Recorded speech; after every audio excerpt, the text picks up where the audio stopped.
शैतानिर्रजीम बिस्मिल्लाहिर्रहमानिर्रहीम।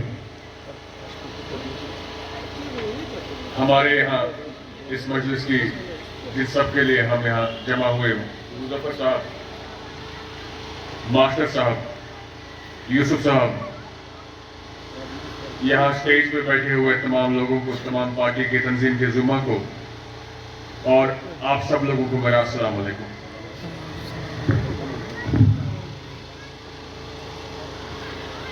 जिस तरीके से मुज़फ़्फ़र साहब ने इस तंजीम का मंशूर आप लोगों के सामने रखा, तो मुझे नहीं लगता कि इस तंजीम के मंशूर या मौक़िफ़ के बारे में कुछ और जिक्र करने की ज़रूरत है। मगर एक चीज़ है जो मैं यहाँ आप सब लोगों के सामने बोलना चाहूँगा कि सबसे पहले हमें पता होना चाहिए कि इस तंजीम को बनाने की ज़रूरत क्या पड़ी। मैं खुद पीडीपी में था, मेरे वालिद साहब, उनका सियासी करियर अगर शुरू हुआ तो नेशनल कॉन्फ्रेंस के साथ हुआ। यहाँ गुलाम हसन मीर साहब हैं, हमारे हमसाया हैं, इस तंजीम के नायब सदर हैं, उनका खुद सियासी करियर शुरू हुआ नेशनल कॉन्फ्रेंस के साथ। सबसे पहले हमें यह समझना पड़ेगा कि जरूरत क्या पड़ी जब 1, 2, 3, 4 तंजीमें यहाँ इस कश्मीर में थी, तो नई तंजीम बनाने की जरूरत क्या पड़ी। जिस वक्त 5 अगस्त का फैसला हुआ, जिसको हमारी तंजीम ने एक ब्लैक डे बनाया और कहा ये वो दिन है जिस दिन हम कश्मीरियों के हक, सियासी हक, तर्जुमानी हक और वो हक जो हिंदुस्तान के आईन ने हमें दिए थे वो छीने गए। हमारी तंजीम उस 5 अगस्त के दिन को एक काला दिन मानती है कश्मीर के लिए। उसके बाद कई जेलों में हमारे लोग बंद थे, कश्मीर के लोग, जम्मू के लोग, बारामूला, पलहालन, पटन, कुपवारा, श्रीनगर, अनंतनाग, शुपियन।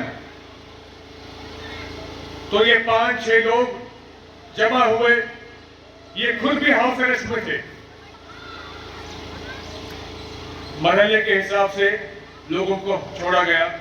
ये 5-6 लोग जो हाउस अरेस्ट में खुद भी थे, इनको भी छोड़ा गया और इन लोगों ने फैसला किया कि हम एक मौक़िफ़ लेके जो एलजी उस वक्त का था उसके पास जाएंगे और एक सपासनामा पेश किया, जो सपासनामा पब्लिक में छाया हुआ, अखबार में छाया हुआ।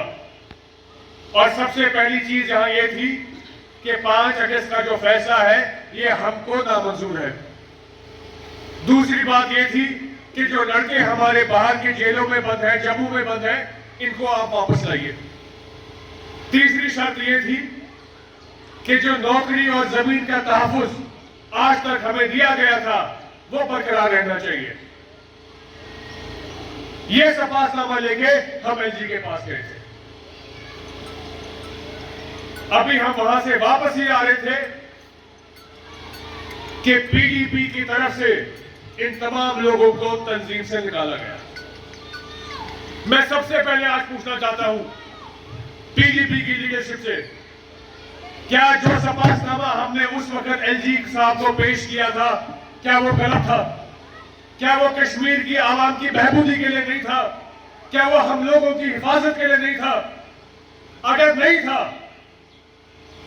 तो आप मुझे बताइए, आप आज उन्हीं 4-5 नकायद को लेकर आगे क्यों चल रहे हैं? और अगर था तो इन लोगों को तंजीम से निकाला क्यों गया? इनको तंजीम से निकाला गया, 6-7 लोग और जमा हुए और हमने भी सोचा, मैंने इस्तीफा दिया, हमने भी सोचा कि कश्मीर की आवाम की नुमाइंदगी करने के लिए जरूरी नहीं है कि एक ही तंजीम हमें बता सकती है कि आवाम की नुमाइंदगी कैसे करनी है। हमने अपनी तंजीम बनाई, हमने अपनी पार्टी बनाई, तंजीम बनी। अल्ताफ साहब हमारी पार्टी के सदर बने, हम वजीर आजम से मिलने गए, वजीर आजम से मिलके आए तो हमारे लोग परेशान हो गए। लोगों ने कहा नहीं जनाब, आपने गलत किया वजीर आजम से मिलके। उसकी थोड़ी देर बाद फारूक साहब भी मिलते हैं, पीडीपी वाले भी मिलते हैं। शायद ही कोई ऐसी तंजीम होती है जो वजीर आजम से मिलने नहीं जाती है। मगर बदकिस्मती हमारी यह है, वो मिलने जाए तो उन पे कोई उंगली नहीं उठाता, हम मिलने जाए तो हम पे उंगली उठती है। वजह क्या है? वजह यह है कि आज भी हम अपने वोट का, हम अपनी आवाज को बुलंद करने की ताकत नहीं रख रहे हैं। आज भी जिस वक्त नेशनल कॉन्फ्रेंस का कोई भी आदमी यहां आता है, हम आज भी उससे सवाल जवाब नहीं कर सकते हैं कि जिस वक्त 5 अगस्त का यह फैसला हुआ, नेशनल कॉन्फ्रेंस के 3 मेंबर ऑफ पार्लियामेंट थे, उनमें से एक ने भी इस्तीफा नहीं दिया। क्या आज भी हम में वो हिम्मत नहीं है कि जिस वक्त नेशनल कॉन्फ्रेंस का नुमाइंदा यहां आए, हम उसको बोले कि आपने उस वक्त क्यों नहीं इस्तीफा दिया जिस वक्त हमारे हक, हमारे तर्जुमानी हक, हमारे इक्तिसादी हक, हमारे जज्बाती हकों के साथ खिलवाड़ किया गया, उस वक्त आपने इस्तीफा नहीं दिया। आज वही मौकफ, वही मंशूर लेके नेशनल कॉन्फ्रेंस वापस मैदान में आई। मैं एक चीज पूछना चाहूंगा आपसे, जम्मू कश्मीर के अवाम में इतनी ताकत थी कि हम एक तंजीम को अक्सरियत से 3 नुमाइंदे दिए हमने और पार्लियामेंट में जा 3 के 3 नुमाइंदे कश्मीर के एक ही तंजीम के साथ थे, नेशनल कॉन्फ्रेंस के साथ। जब उस वक्त वो हमारा दिफा नहीं कर पाई, तो आज क्या गारंटी है, क्या जिम्मेदारी है कि आप वापस हमारा दिफा करेंगे? मेंबर ऑफ पार्लियामेंट के ऊपर आप क्या चाहते हैं कि कश्मीर आपको क्या बना के भेजे उधर? ये कश्मीर की आवाम आपको क्या बना के भेजे उधर कि आप हमारा दिफा करेंगे? आप नाकाम हुए हैं, आपको मानना पड़ेगा कि आप नाकाम हुए हैं, और अपनी नाकामी को आप अपनी पार्टी की तरफ उंगली करके अपनी नाकामी को हमारे सर मत थोपिए। अक्सर यहां सुनते हैं बीटी बीजेपी, इसका बीजेपी कोई। क्या आपने कभी शिवसेना के साथ अलायंस नहीं बनाया? क्या हफ्ता पहले एनसी के प्रेसिडेंट ने शिवसेना के साथ अलायंस नहीं बनाया? बनाया कि नहीं? क्या आपने आम आदमी पार्टी के साथ हाथ नहीं मिलाया? जिस आम आदमी पार्टी ने राज्यसभा में वोट डाल के 370 आर्टिकल तोड़ा, क्या आपने उनके साथ हाथ नहीं मिलाया? क्या हमें यह सवाल जवाब करने का हक है? जिस वक्त भी नेशनल कॉन्फ्रेंस का कोई भी आदमी यहां आए, वो हमारी तंजीम की खामियां गिना के अपनी तंजीम के लिए वोट मांग रहा है। बुनियादी मकसद तो उनका यही लग रहा है। मगर आप अपनी तंजीम की बात करें, आप अपनी तंजीम का मौकफ लाएं। आपने इन 70 सालों में कश्मीरी आवाम के लिए क्या किया है, आप उस पर लोगों को अपनी तरफ माइल करें। मगर आप क्या कर रहे हैं? इनके बीटी शिवसेना क्या है, आम आदमी पार्टी क्या है, जिसने आर्टिकल 370 तोड़ने के वक्त राज्यसभा में बीजेपी का साथ दिया। मैं एक ही चीज चाहूंगा आपसे, एक वादा मांगूंगा आपसे, अगर आप लोग देने को तैयार हैं। जिस वक्त भी नेशनल कॉन्फ्रेंस का कोई भी आदमी आपके सामने आए, आपका हक है बात करना, वोट डालना, जिस तरीके से आपका हक है, आपका हक है सवाल जवाब करना, अपनी आवाज बुलंद करके बेखौफ, बिना किसी परवाह किए आप नेशनल कॉन्फ्रेंस के ग्रास रूट लेवल के वर्कर से लेके तंजीम के सदर तक उनसे पूछिए कि आपने 5 अगस्त के बाद क्या किया? आपने शिवसेना से हाथ क्यों मिलाया? आपने आम आदमी के साथ, आम आदमी पार्टी के साथ हाथ क्यों मिलाया? आपने इस्तीफा क्यों नहीं दिया जिस वक्त 5 अगस्त का फैसला हुआ? क्या ये करने को आप तैयार है? आप सब लोग, आज का जो ये इलेक्शन है, ये पानी या बर्ड या पोल की बात नहीं है। आपको फैसला करना पड़ेगा कि जो भी आदमी, जो भी शख्स यहां आएगा, इस गांव में आएगा, इस इलाके में आएगा, जब तक हम सियासी तौर पे मुतमिन ना हो उसके जवाब से, तब तक हम उसका हाथ नहीं पकड़ेंगे। बस ये अपने साथ एक वादा करो, अपनी ताकत पहचानो। ताकत आवाम के पास है, हमारे पास है। अगर स्टेट से देखेंगे ये कुछ भी नहीं है। 2-3 सोफा लगाने से ताकत यहां नहीं आती है, ताकत आप लोगों के पास है, आवाम है। आवाम की ताकत सबसे बड़ी ताकत है। आप लोग सवाल जवाब कीजिए जिस वक्त भी नेशनल कॉन्फ्रेंस का कोई भी आदमी आए, आप लोग सवाल जवाब कीजिए जिस वक्त हमारी तंजीम का भी कोई भी आदमी आपके पास आए। आप लोग सवाल जवाब कीजिए, पीडीपी को सवाल जवाब कीजिए, जिस पर अगर देखा जाए आज यहां कहते हैं जनाब इन लोगों ने पीसी से हाथ मिलाया। क्या ये वो पीसी नहीं है जो पीएडीडी में हिस्सा थी इनके साथ? इशापूस कितना? क्या ये वो पीसी नहीं है जिस पीसी को नेशनल कॉन्फ्रेंस के वर्कर ने पटन में वोट दिया? क्या ये वो पीसी नहीं है जिस तंजीम को पीडीपी के वर्कर ने पटन में वोट दिया और 2 डीडीसी चैनल बनाए आप लोगों ने? नायब सदर नेशनल कॉन्फ्रेंस के आज अक्सर बोलते हैं पीडीपी भी बी टीम, अपनी पार्टी भी सी टीम, पीसी भी सी टीम। बस एक ही तंजीम है उनके नजरिए से जो कश्मीर के आवाम की तर्जुमानी कर सकती है, और जब तर्जुमानी के लिए भेजा वहां से खाली हाथ आ गए।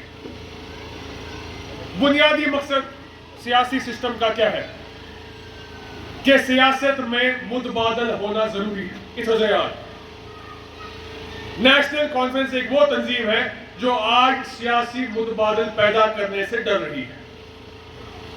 आज उमर साहब हर जगह बोलते हैं जनाब सियासी सिस्टम जो आपका एक जमहूरी निजाम है इसको बहाल करें, आप असेंबली इलेक्शन फौरी तौर पे कराएं। क्या ये वो जमहूरी निजाम नहीं है जिसको 1987 में जिसको आप लोगों ने जिसके साथ खिलवाड़ किया? क्या ये वो जमहूरी निजाम नहीं है जिस वक्त मोहम्मद यूसुफ साहब जीत रहे थे तो ऐलान किसी और का हुआ? उस वक्त आपको जमहूरी निजाम की समझ नहीं आई, उस वक्त आपको जमहूरी निजाम की कदर नहीं आई, उस वक्त ताकत ही दिख रही थी, उस वक्त कुर्सी ही दिख रही थी। आज कुर्सी साथ में नहीं तो जमहूरी निजाम बहाल करें। दोनों तंजीम के सदर नहीं जनाब, अगर यूटी को स्टेट नहीं बनाया हम इलेक्शन नहीं लड़ेंगे। आज दोनों मैदान में है। उमर साहब खुद कहां के लड़ रहे हैं बारामूला में, एनसी का कैंडिडेट जो श्रीनगर का है वो कहां का और लड़ रहा है श्रीनगर में, जो एनसी का कैंडिडेट साउथ कश्मीर में है वो किसी और मुल्क का है। हाँ मगर मैं नहीं लड़ूंगा। अरे तो आज क्यों भरा आपने एमपी का फॉर्म? कल आपने मेंबर ऑफ पार्लियामेंट का फॉर्म क्यों भरा? नॉमिनेशन के लिए क्यों गए? नहीं जनाब मगर हम इस यूटी में इलेक्शन नहीं लड़ेंगे। मतलब गरु खानदार से वदान ये चीज मेरे लिए हराम है, मैं नहीं करूंगा मगर मेरे बच्चे खाएंगे। तंजीम के बाकी जितने भी इनके असेंबली कैंडिडेट हैं वहां उठेंगे मगर मैं नहीं लड़ूंगा। अरे अगर कोई चीज मेरे लिए हराम है तो मेरे बच्चों के लिए भी हराम है। तो ये सब सवाल जवाब करना आपका हक है। यही सवाल जवाब से आपको समझ आएगा कि कौन ए टीम है कौन बी टीम है। 10 दिन हो गए फारूक साहब ने कहा कि एनडीए के दरवाजे हमारे लिए बंद नहीं है। उमर साहब निकलते हैं कहते हैं एनडीए का दरवाजा हमारे लिए बंद है। 2 दिन के बाद शिवसेना के साथ हाथ मिलाते हैं। सियासी मंशूर इस तंजीम का समझ नहीं आ रहा है। मैं आप लोगों से बस एक ही गुजारिश करता हूं, यहां की जो भी लोग हैं इस वक्त यहां जमा हुए हैं, बड़े ही जी शोर और जी इज्जत लोग यहां इस वक्त बैठे हुए हैं, आप लोगों से बस एक ही गुजारिश करूंगा, जिस वक्त भी कोई भी तंजीम का आदमी आपके पास आए, बिना सवाल जवाब किए, बिना सियासी तौर पर मुतमीन हुए उस तंजीम का या उस तंजीम के नुमाइंदे का हाथ नहीं थामा। बस ये एक चीज है। जो सवाल आज मैंने आपसे किए हैं वो सवाल हमसे भी करें, अल्ताफ साहब से भी करें, फारूक साहब से भी करें, महबूबा जी से भी करें, और जिस वक्त मुतमिन हो जाएंगे उस वक्त उस तंजीम का हक था। बस ये आपसे गुजारिश करूंगा और कुछ नहीं। एक चीज है आप लोगों को मैं बोलना चाहूंगा, सियासी तौर पे